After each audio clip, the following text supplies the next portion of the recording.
بسم اللہ الرحمن الرحیم۔ روزے کے چند مسائل۔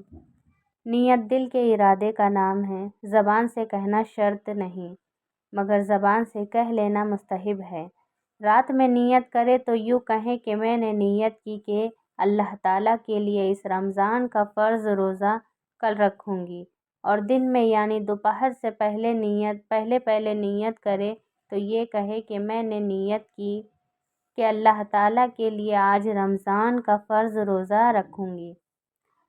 رمضان المبارک کے روزے قضا ہو گئے، اب رکھنا چاہتی ہے تو اب عین صبح صادق کے وقت یا رات میں نیت کرنا ضروری ہے۔ اگر دن میں نیت کرے گی تو یہ روزہ نفلی ہوگا، پھر بھی اس کا پورا کرنا ضروری ہے۔ اگر توڑ دے گی تو قضا ضروری ہو جائے گی۔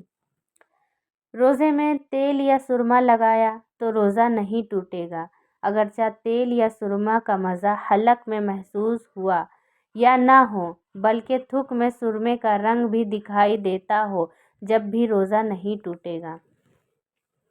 جنابت یعنی ناپاکی کی حالت میں صبح کی بلکہ اگرچہ پورے دن ناپاک رہی اور غسل نہ کیا، روزہ نہ گیا، مگر اتنی دیر تک غسل نہ کرنا، نماز قضا ہو جائے گی، گناہ و حرام ہے۔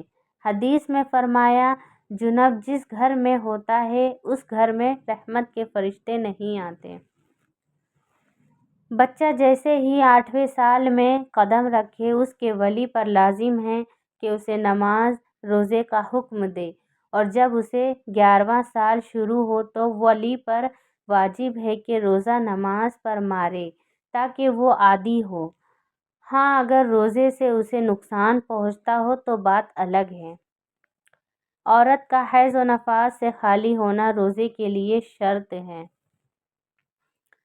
حیض و نفاس والی عورت پاک ہو گئی تو جو کچھ دن باقی رہ گیا ہے اسے روزے کے مثل گزارنا واجب ہے، اور اس کی قضا فرض ہے۔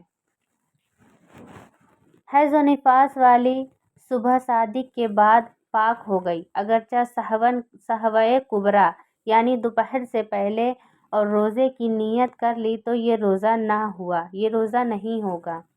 عورت کو مرد نے جماع پر مجبور کیا، پھر اثناء جماع میں اپنی خوشی سے مشغول رہی تو کفارہ لازم نہیں، کہ روزہ تو پہلے ہی ٹوٹ چکا ہے۔ عورت کو معین تاریخ پر حیض آتا ہے اور آج حیض آنے کا دن تھا۔ اس نے گمان کر کے کہ آج حیض آئے گا قصداً روزہ توڑ دیا اور حیض نہ آیا تو کفارہ ساقط ہو گیا۔